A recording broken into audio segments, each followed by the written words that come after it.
Hello friends, कैसे हैं आप सब। उम्मीद करता हूँ आप सब खैरियत से होंगे। आज यूनानी की जिस क्लासिकल मेडिसिन के साथ हम हाजिर हुए हैं उसका नाम है कुश्ता अबरक्सिया। आज इसी कुश्ते के बारे में जानेंगे कि इसके क्या क्या वर्किंग है, ये कैसे बनाया जाता है, इसको इस्तेमाल कैसे किया जाता है, क्या नफ़े हैं क्या नुकसान हैं। चलिए शुरू करते हैं। मैं हूँ आपका दोस्त ज़ुबैर सैफ़ी। आप देख रहे हैं तिब फॉर यू। आज की जो मेडिसिन है वो है कुश्ता अबरक्सिया। कुश्ता आप जानते ही हैं, आयुर्वेद में इसको भस्म बोला जाता है और यूनानी ज़बान में इसको कुश्ता बोला जाता है। बहुत ही लंबे प्रोसीजर होते हैं इसको बनाने के और बहुत ही तजुर्बेकार हकीम और वैद्य इसको तैयार करते हैं। और इसकी जो डोज़ रहती है वो भी बहुत माइनर में रहती है, बहुत कम डोज़ रहती है। और इसको इतना फाइन बारीक पीसा जाता है कि ये यहाँ जो ये फिंगरप्रिंट्स हैं इसमें बैठ जाता है। अब आप समझ सकते हैं कि कितना लंबा चौड़े इसके प्रोसीजर होंगे और कितनी काबिलियत का ये काम है। चलिए जानते हैं कि इस कुश्ता अबरक्सिया के क्या क्या फ़ायदे हैं। वैसे ये दो तरह का आता। अबरक जो है वो दो तरह की होती है, एक सफ़ेद और एक सिया। तो ये अबरक्सिया है और एक सफ़ेद आती है इसकी। तो इसका जो मेन फंक्शन है, मेन जो काम है वो खांसी के ऊपर है। खांसी की बेहतरीन दवा है। और उसके अलावा दमा यानी कि एस्थमा जिन लोगों को होता है उस पर भी बहुत अच्छा रिज़ल्ट है। कुछ लोगों को खांसी होती है, बलगम जम जाता है, बलगम गले में होता है या फेफड़ों में होता है और उससे बहुत वो परेशान रहते हैं। तो इसके अंदर ये ख़ास एक इसका अफ़ाल है, इसकी वर्किंग है कि ये उस बलगम को निकाल देता है ये कुश्ता भस्म, और खांसी जैसे मरज़ को ख़त्म कर देता है। कुछ लोगों को पुरानी खांसी होती है और अस्थमा में भी बहुत अच्छा इसका रिज़ल्ट है, दमे पे उसमें भी बहुत ये राहत पहुंचाता है अगर इसका इस्तेमाल किया जाए तो। उसके अलावा मुक़व्वी जिस्म है। मुक़व्वी कहते हैं ताकत देने वाली दवाओं को। तो जो जिस्मानी तौर पर कमज़ोर होते हैं जो लोग, उनके लिए बहुत फ़ायदेमंद है। जिस्म को मज़बूत करता है। छोटी मोटी जो बीमारियां होती हैं वो इसके इस्तेमाल से ख़त्म हो जाती हैं। काहिली सुस्ती ख़त्म हो जाती है। और ये मुक़व्वी बाह भी है, यानी कि ये मर्दाना ताकत को भी बढ़ाता है, उसमें भी इजाफ़ा करता है। अगर किसी तरह की कोई कमज़ोरी है तो उसको भी ये ठीक करता है। मेन फंक्शन इसका वही है, खांसी दमा और बलगम को निकालता है और पुराने बुखारों को भी बहुत अच्छा काम करता है ये। कुछ लोगों को पुराने बुखार होते हैं, बुखार की शिकायत इशारे में हो जाती है, कभी भी बुखार आ जाता है, दवा खा लेते हैं, ठीक हो जाते हैं और बार बार बुखार जो है वो आता रहता है।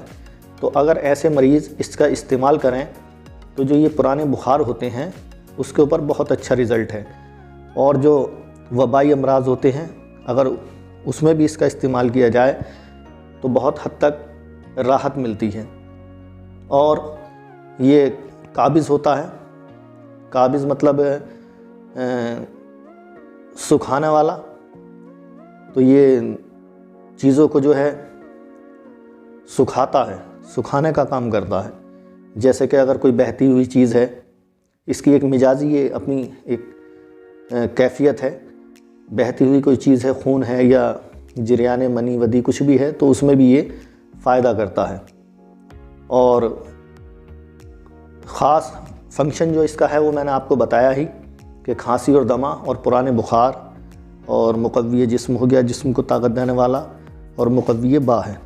अगर देखें कि ये बनाया कैसे जाता है या इसकी डोज़ क्या है, मिक़दार खुराक क्या है, इसकी कितना इस्तेमाल करना चाहिए, कैसे इस्तेमाल करना चाहिए, तो अगर इसकी तरीक़ा तैयारी देखें तो अबरक जो होती है सिया, उसका महलूब 10 ग्राम दही 30 ग्राम के साथ खरल करके कुर्स बनाई जाती हैं और फिर उसकी एक टिकिया सी बना ली जाती है। दही के साथ अबरक सिया के महलूब को घिसाई करने के बाद एक टिक्की बना ली जाती है और फिर उसका गुल हिकमत किया जाता है। गुल हिकमत होता है एक तरीका, कच्चा मिट्टी का बर्तन होता है, 2 बर्तन लिए जाते हैं और उसमें बीच में टिक्की रखकर और उन्हें बंद करने के बाद एक कपरोटी करी जाती है। एक सिस्टम है, वो एक तरीका है। तो मैं आपको वैसे ही बस शॉर्ट में बता देता हूँ। गुल हिकमत करके 2 किलो उपलों की आग दी जाती है इसे। ये जो उपले होते हैं गोबर के, 2 किलो उपले लेकर के और फिर इसको जलाया जाता है। उसमें उपलों की वैरायटी होती है। इसी तरह 21 मरतबा ये अमल किया जाता है, यानी कि 2 किलो उपलों में ये जला दिया, फिर निकाला, फिर गुल हिकमत, इसी तरीके से 21 बार ऐसा करते हैं। फिर गुले सुर्ख की तरह कुश्ता तैयार हो जाता है ये। और अब बात करें कि ये जो एक वर्ड आया था महलूब, यानी कि अबरक सिया महलूब 10 ग्राम। तो महलूब क्या होता है? तो अबरक का सफ़ूफ करने या कुश्ता बनाने के लिए पहले इसे महलूब किया जाता है, यानी कि इसे अबरक का दहनाप करना भी कहते हैं। तरीका ये होता है कि अबरक को कूटकर बारीक वर्क बना लेते हैं और छोटी कौड़ियाँ हो गई या पत्थर होते हैं, ये संग जिसको कहते हैं, छोटे छोटे पत्थर के हमरा एक पोटली में बांध लेते हैं और इस पोटली को भिगोकर पानी के भरे हुए नांद जो होती है, एक बर्तन ले लो कोई, उसके अंदर रखकर दोनों हाथों से खूब मलते हैं। अबरक के बारीक जो ज़र्रात होते हैं वो उन पत्थरों की वजह से या कोड़ियों की वजह से जुदा होकर पोटली से निकल कर पानी में शामिल हो जाते हैं और फिर वो तयनशीन हो जाते हैं, पानी पर बैठ जाते हैं। फिर इसको अलहदा करें और तयनशीन अबरक के को जो तहनशीन जो हो गई, वो अबरक बैठ गई, उसको जो है खुश्क कर लें। यही जो अबरक है इसी को महलूब कहते हैं, महलूब या दहनाप कहते हैं। तो ये एक प्रोसीजर होता है, बस मैं आपको वैसे ही बता दिया।